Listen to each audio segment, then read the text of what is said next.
let us see how the memory is going to be allocated dynamically for the variable. So we are having the three important function for allocating the memory for dynamically. One is malloc function and the another one is a calloc and the realloc. So the malloc function will be used for what purpose? To allocate the memory for the given variable. See here, it is going to allocate the block of memory.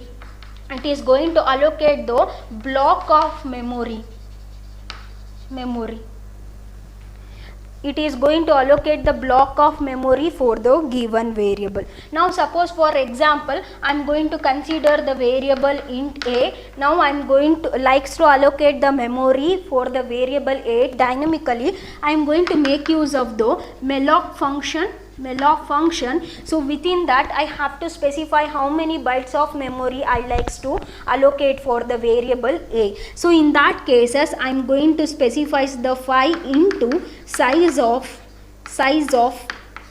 integer, right? So now it is going to allocate the memory for the variable a. So how many bytes of memory it is going to allocate? That is 5 into the size of integer, consider it is a 2, since we are going to consider that it is a 16 byte operating system. Now 5 into 2, the 10 block of memory it is going to holds. Now this is what the malloc. So when it is going to allocate the memory, that is 10 block of memory. So it is going to allocate the 10 block of memory. So all the memory is not going to be initialized by the kernel. So it is going to keep just like that. So that is what the malloc function. Now let us see the next one, calloc function. This is memory allocation, right? So now calloc. So what is this C indicate? It is a continuous memory allocation.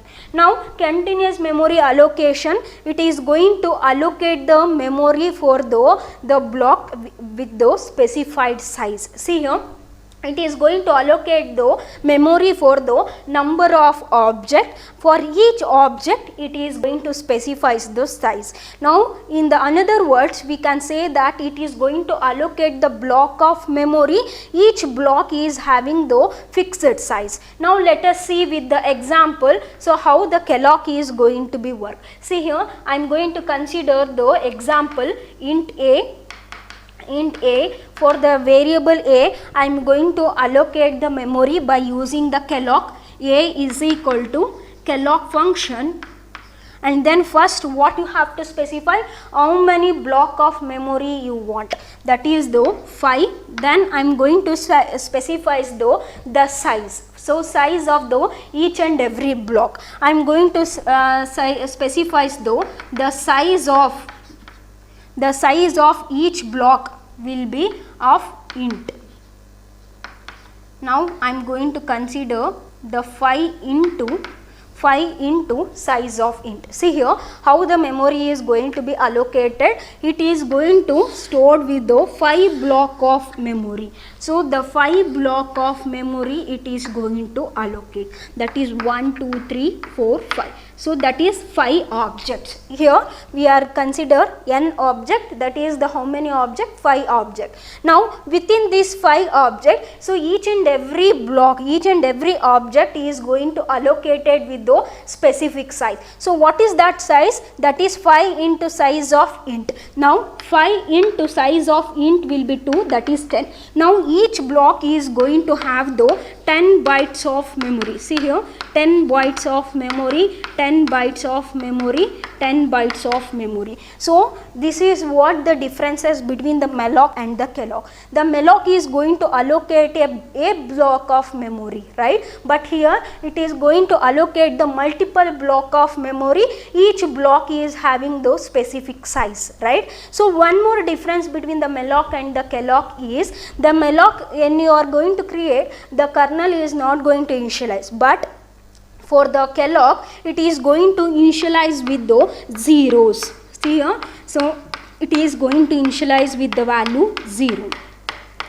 So that is what the major difference between the malloc and the calloc. Now let us study the third one, that is nothing but the realloc. So what is realloc? The realloc is nothing but what? It is going to increase or decrease the memory, right? So which is already allocated memory, we can increase, we can decrease. Suppose for example, while I am writing the program, I initialize the value with I have declared the 112 bytes of memory for the variable A. For the variable A, I allocated the 512 bytes of memory. So what happens for the variable 112 bytes of memory it is going to allocates, right? Now after running or during the running time, so what happens? I make get the error like the memory shortage, right? So in that cases what happens? So you need the extra memory for storing the value for the A. So in that cases you cannot go for the malloc or calloc, so which is already used for creating the memory dynamically. So to string this memory or to reduce this memory, so in that case suppose for example 512 memory will be reduced to the 400 bytes. Now here plus 20 bytes memory you are allocated, right? So for extending the memory, for shrinking the memory, we have to make use of the realloc function. So realloc function, as the name says, that we are going to reallocate the memory which is already allocated by using the malloc and the calloc, right? So the realloc function is going to take the two parameter. One is PTR. So the PTR is nothing but which is holds the address, right? So which is holds the address of the memory location which is already allocated by using malloc and calloc. And the next parameter it is going to specify is new size. So that is how many bytes of memory you likes to extend or how many bytes of memory you like to string. So that is what you are going to make use in the realloc function. So let us see with the example how to extend, how to string the memory for the realloc.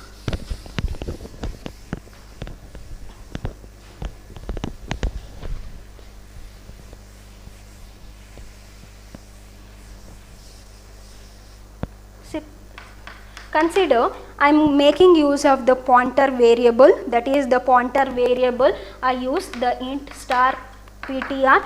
Now the PTR is going to be used for allocating the malloc and the calloc function, that is I am going to use the PTR, that is PTR is equal to malloc function I am going to allocate the memory for the some variable or something. So in that cases it is going to return the pointer variable, right? So now the pointer variable, suppose for example you are going to assign the value 512 bytes of memory you are allocated. Now the PTR is equal to holds the PTR which is the pointer variable which is having 512 bytes of memory, right? So now what happens when you are going to make use of the realloc function, when you are going to increase that one, so what happens? The increase, that is realloc,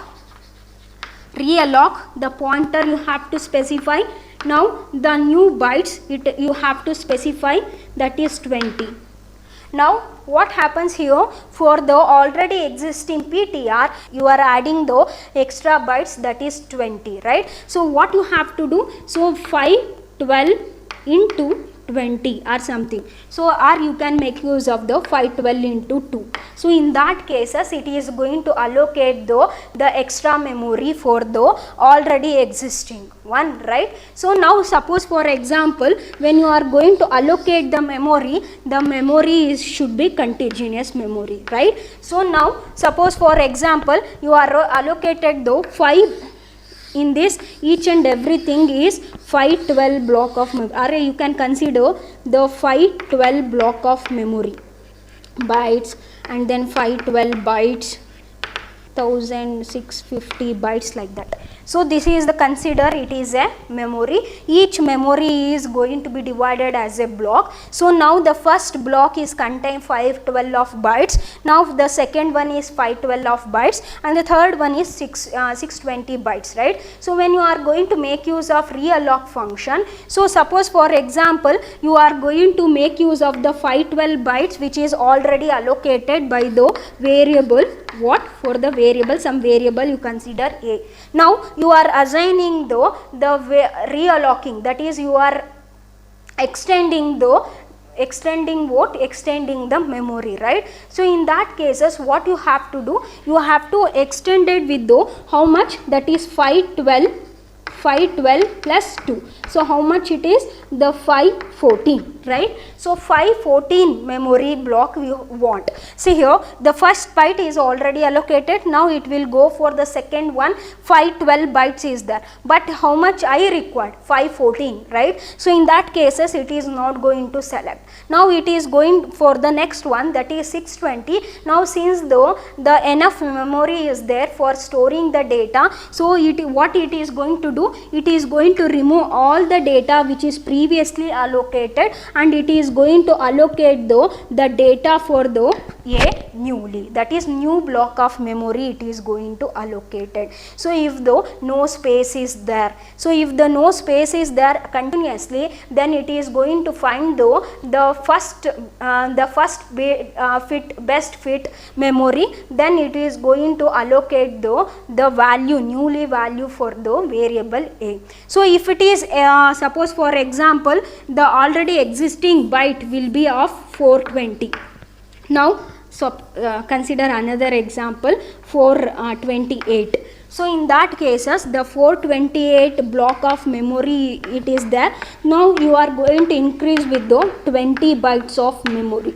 So what you are doing, you are extending the memory, right? So now it is going to search, the a is already taken here, that is 428. Now you required how many extra byte, that is 20 bytes, right? Now it is going to sum up and it required 448. So now it is going to search the first block. First it is going to search the first block. If it is enough space is there, and it is going to keep the variable a here only by extending with the 20 bytes. Now it is not going to search for the new block. Why? Because it is already having the enough memory for storing the new memory location for the variable a, right? So this is what the realloc function is going to work. Now let us see the last one, that is free function. See here the free void ptr. So why we are using the free? The free will be used for to deallocate the memory.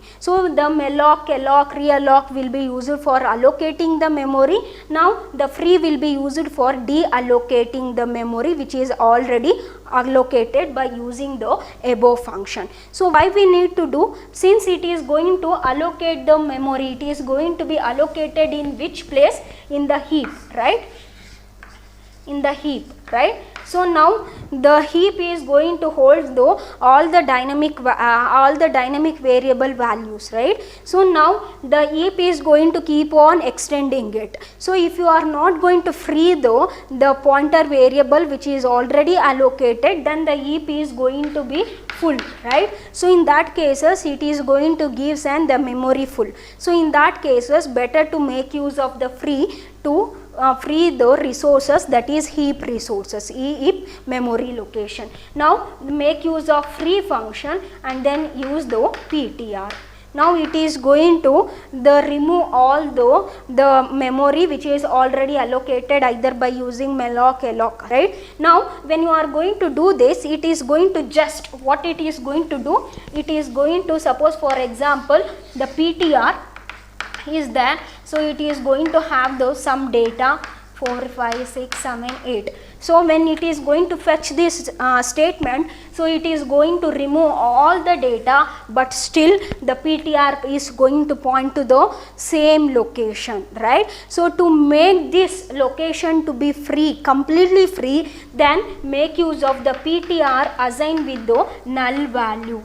null value, null pointer, that we are going to call it as null pointer. Now the PTR is going to be removed completely, right? So this is what the advantage of using the memory allocation function to allocate the memory dynamically. Malloc, calloc, realloc and the free function to deallocate the memory. Alternative memory allocation, that will be comes in the same topic, that is memory allocation.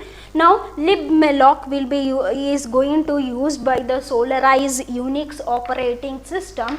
Unix operating system, just like it is going to just like work like a malloc function. Now similar to that, vmalloc will be used by the ISOC. It is going to make use of the different technique for allocating the memory in a different region, so that will be supported by the ISOC. Next one, quick fit. So in the last example we are seeing though how the calloc is going to be work with the best fit and then the first fit, right? So the fit is, the realloc is going to be allocate the new memory, right? So based on this technique, best fit, first fit, right? So it is going to make use of one more fit, that is quick fit, right? So what happens here, the whole memory is going to be divided into the divided into the buffer, right? So the small buffer, it is going to be divided. See here the buffer. Now this buffer is going to hold the 512 bytes and it is will be of the 48 bytes and it will be of 610 bytes. So based on the user requirement, it is going to assign the predefined buffer to the memory, right? So this is what the quick fit.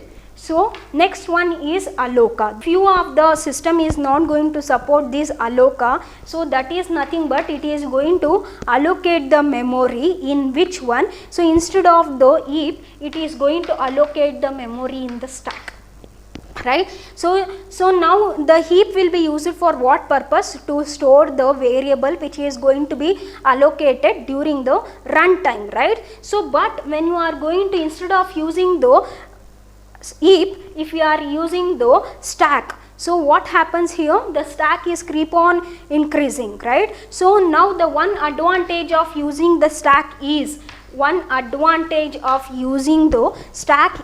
so it is no need of free, right? So when the control will be come out from the program, it is automatically release all the resources in the stack.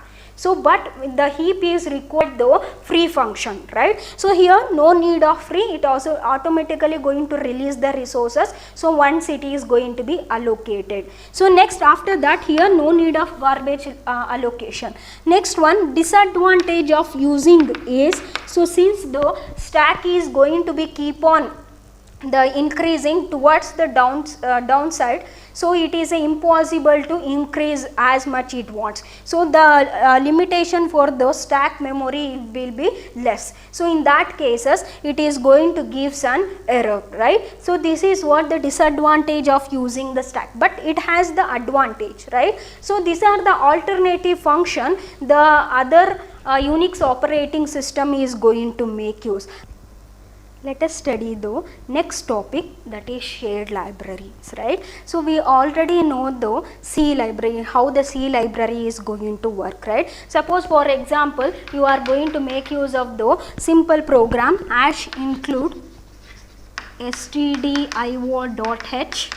Then after that, I am going to specify the main int main, then the printf hello, right? Hello MIT.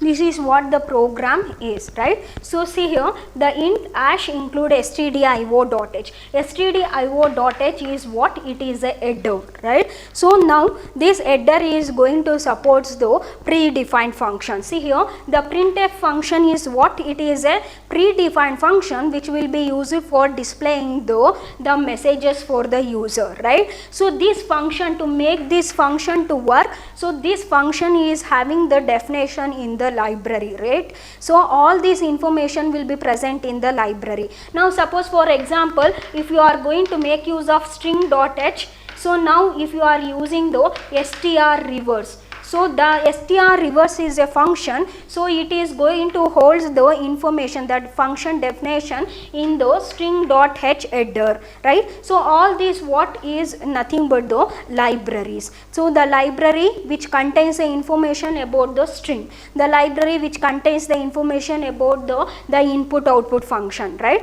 Now let us see how the shared library is going to work. Now the shared library is going to be shared by the executable file, right. So the each executable file is having its own library, right. See here a.out, a.exe are the executable file. So it contains a shared library. So this shared library is going to be stored in a single memory location, right. So one memory location, in one memory location we are going to store this library. Now what happens, so instead of fetching the library every time, we have to go for the memory location where the library is present, right. So instead of doing that, I am going to extract the commonly used library routine from the executable file. See here, the commonly library routine I am going to extract, I am going to keep it as a one copy, and this copy I am going to use by the processor. Now what is the advantage of doing this shared memory is, it is going to be overhead, right. So overhead will be reduced. So in which one? In the executable file. So the reduce the overhead in the executable file when you are going to extract the commonly library routine in a separate location. So in that cases, the executable file is going to be reduced. So let us see with the example. See here, CC will be used for compiling the program. I am taking the simple program allo.c. Assume that the allo.c is already existing. I am going to make use of the one more command the Unix operating system is going to support is size. Size is what? It is a command. So the command will be used for to get the information about the size of the memory location. So memory location for the text, memory location for the data, initialized data, uninitialized data. So to get the information about the memory size, we are going to use the size command. Size a.out is what? It is the executable file. For which one? For the allo.c. Now what happens here?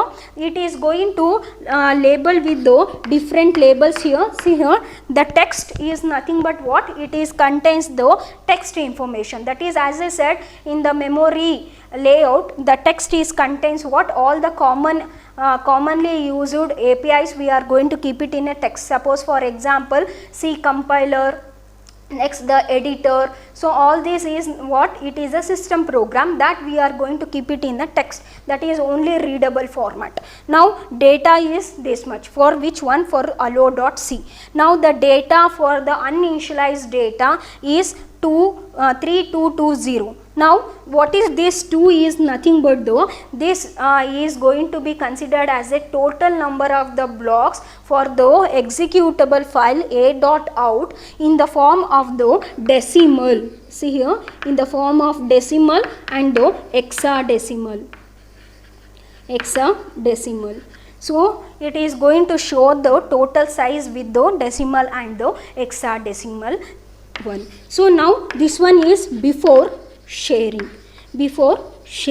Now after sharing, what happens? See here, after one, so after sharing the cc allo.c, I am using the same command size a.out, and it is going to display the text, data, unused data, decimal, hexadecimal and the file name. See here, the reduced. See here, 375657 before, now it is 872, right. Now 3780 for the data, it is reduced to 5256, right. So each and every column is reduced here. So that means that we are reducing the overhead in the executable file, that is shared library, by making the library to be extracted, that is the commonly used routine I am going to extract it from the library, right. So this is what the shared library is nothing but.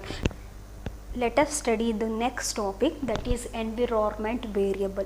So in the previous topic we already come across what is this environment variable, right? So this environment variable is not going to be used by the kernel, but it is going to make use by the shell, right? So this shell is going to make use of numerous environment variable, right? So what is this contains? It contains the name is equal to value pair. So the name indicate that it is a name of the environment variable and its corresponding value. Suppose for example, when the user is going to log into the Unix operating system, so it is going to changes with the home. Home is what? It is a environment variable. When the user is going to log in, it is going to hold the value, right? So suppose for example, I logged in with the student, that is Kumar, right? So this is what the environment variable, right? So the home is what? It is environment variable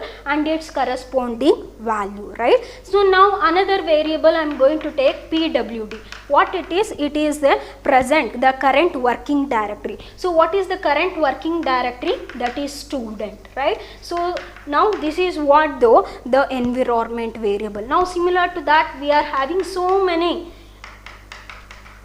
environment variable, right? Suppose for example language, or you can make use of the shell. So there will be so many environment variable is there and its corresponding value, right? So this environment variable will be stored it in where? In the list, right? So what list it is? That is environment list. So this environment list is going to be referred by using which pointer? That is environ. Environ is what? It is a pointer, so which holds the address of the environment list, right? So this is what we are studied in the previously, right? So now suppose for example, you want to get the information about the particular environment variable. So in that cases, I am going to make use of the one most important function, that is get environ. See here, the character star get environ const character star name. So now it is going to take the only one argument, that is name of the environment list. Now it is going to return either the pointer variable, or it is going to return the null pointer. See, I am going to give the character star get environ, then I am going to specify the home. Now what happens? I am likes to fetch the value of that is get environ of the home, right? So now what happens here? The control will be goes to the environment variable, that is the pointer environ. Now it is going to search the list. So now if it is present, if the environment variable is present, it is going to return the pointer address, right? So if it is not, it is going to return what? It is going to return the value null. Instead of this, I am going to give the Kumar. So in that cases, it is going to return the value null, right? So this is how the get environ is going to work. Let us see the table. So which are the operating system is going to support which environment variable. So which environment variable it is not going to support, with the table we are going to explain one by one. We are seeing, so what is environment variable, right? So now this is the table we are going to study. So which operating system the environment variable is going to support. Suppose for example, POSIX is going to be support the environment variable, that is going to be represented by the dot, and if it is not, it is going to represented by the XSI. The first one is a variable. The variable is going to have the list of the environment variable. Next column is going to specify the different versions of the Unix operating system. First column is variable. Second column is nothing but the POSIX.1. Next column is the free BSD. Next one is Linux operating system. Next one is a Mac OS. So next one is Solaris. Next one is the description. So now it is going to show what is the variable and which operating system is going to support which environment variable, and next one is last at the description. Now let us see with those simple example the variable. The first one is nothing but the column 1. So that is what it is, nothing but the environment variable which is going to give the specified terminal column length, right. So next one is nothing but the date. Now the date mask, that is to get the date we are going to specify the template. So which operating system it is going to support. So the dot indicate that it is going to support. If it is blank or excise S, it is not going to support. So next one similar to that, home. So home, we know that when the user is going to log into the Unix operating system, so what is the logged in home it is going to used. So that is home. So next one is language, to set the local A. So set local A, we seen that in the first module, set local A will be used for to set the language, whether it is a English language, C language, POSIX language. So that we are going to specify, right. So these are the other variables, environment variable and its corresponding the Unix operating system version and its description. So let us move on to the next one, that is put environ. So in the previous we are seeing how to get the environment variable by using the get environment function, right. So to get the environment variable we are going to use the get environment variable. Now suppose for example you like to modify the environment variable, you likes to add the new environment variable, you likes to remove the already set environment variable. So in that cases the Unix operating system is going to provide the 3 important function to do all these operation. So first one is put environ. So now it is return type is integer, the put environ, the character, the star str. So what it is, it is going to put the environment, a variable, into the already existing variable. See here, suppose I am going to take it as this is the environment list. I am going to have the environment list that is with the home, and then I am going to take it as example, that's it. I am taking example shell, and then after that I am having the language, I am having the path, I am having the pwd. So this is nothing but the variable and its corresponding value, right. So this is the variable and its corresponding value. Every string with ends with the null, right. So now this is the environment list. Now I likes to put the environment variable for already existing variable. Now suppose for example I likes to make use of put environment. Now I likes to put the one more variable, that is nothing but the MIT.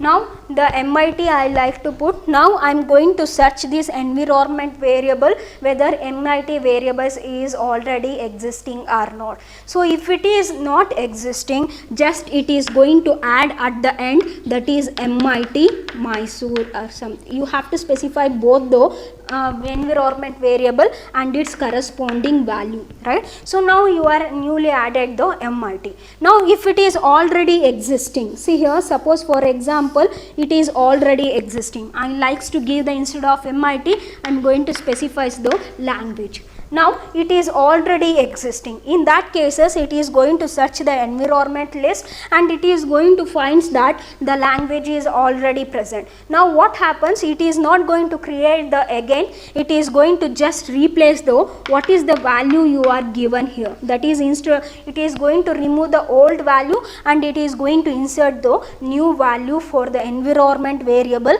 language. So this is about the put environ. So the get environment to get the environment variable, the put environment is used to put the or adding the new environment variable to the environment list at the end. Understood? So now let us study the next one with the example, that is set environ. The next function, that is set environ. So the put environment will be used for adding the the new variable for the already existing environment variable. So similar to that, it is going to make use of the set environment to set the new value or a modification purpose, or you can add the new environment variable also. It is going to takes the 3 arguments. So set environment. The first argument is what is the name of the environment variable you likes to modify or you likes to add. So what its value. Then after that, the last one is rewrite. See here, in the rewrite, it is going to takes the 2 value. One is non-zero value and the another one is a 0 value. So if it is non-zero value, it indicate that it is going to remove the old one and it is going to replace with the new. So if it is 0, indicate that it is not going to remove the old one, it is going to just gives a message that so the already existing, but it is not an error. So let us see with the example how it is going to work. See here, int set environ, I am going to specify the name, I am going to give the MIT, then after that the value I am going to give, that is Mysore, then after that I am going to specify 0. So this indicate that I am specifying the environment variable is MIT and the value is Mysore. So 0 indicate what? If it is already present. So if it is already present, don't remove it. So if it is new one, then if it is other than 0, it is a non-zero value. So indicate that it is going to add the new variable, environment variable MIT and the Mysore, the value is Mysore to the environment list. So before adding, before removing, it is going to search the environment list here. The last environment function is the unset environment. So as the name says, the set environment, it is going to use for setting the environment variable, that is adding the environment variable to the already existing environment list, or you can modify that environment variable by using set environment. So we are attached with the one more, that is un. So unset environment. So here we are going to remove the already set variable. Now suppose for example, consider int unset environ, I am going to give the MIT. In the place of name, I am going to give the MIT. Now what happens? I am going to unset environ. So it is going to search the MIT in the environment list and it is going to just remove that environment variable. So that is what the unset environment. We are seeing that so different environment function, right? To get the environment, we are use the get environment. To add and modify the environment variable, we use the put environment, and the next one is set environment, right? To remove the environment variable in the list, we use the unset environment, right? So now let us see the table. So this is the table. The first column shows the functions and the second and the third columns is going to shows the different versions of the Unix operating system. So which operating system is going to support which function. So if it the POSIX, if it is POSIX.1, so it is, if it is support, it will be dot. If it is not going to support, XSI. So other operating system like ISOC, BSD, so in that cases if it is blank, indicate that it is not going to support, the dot indicate that it is going to support. So this is the table, the which operating system is going to support the which environment function. So whether it is going to support or not going to support. So that is about the table. Now let us see though, if you are going to modify that one, if you are going to add the new environment variable, so what is the complications we are going to get. Let us see the complication when we are going to modify and when we are going to add the new environment list to already existing list. So let us see with the what is the complication one by one. First, when you are going to modify the existing name, suppose for example, if this is the environment list, I like to change the home. So before it was something student and Kumar. So this was the home variable value. Now I likes to change to the some other value, that is student, then the A, B, C, X, Y, Z, like that. So this is what the value I newly want to modify to the already existing variable, that is home. So first thing, so if the new size, whatever the value you are specifying, see here before it was the student Kumar, now you are adding the student slash ABC XYZ as an what, as an a new value to the variable home, right. So if the new value size is less than or equal to already existing value, just copy it.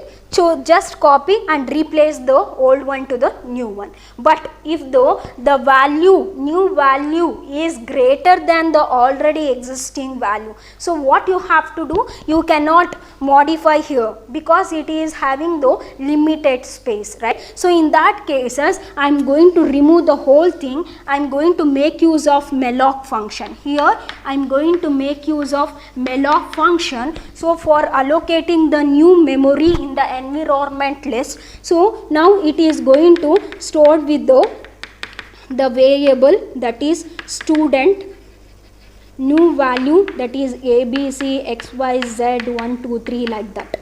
So if it is the new value size is less than the already existing one, just copy it. If it is more than the already existing value, make use of the malloc function. So it is going to allocate the new block of memory for the variable home and it is going to assign the new value. So that is what the modification we are going to do for the existing name.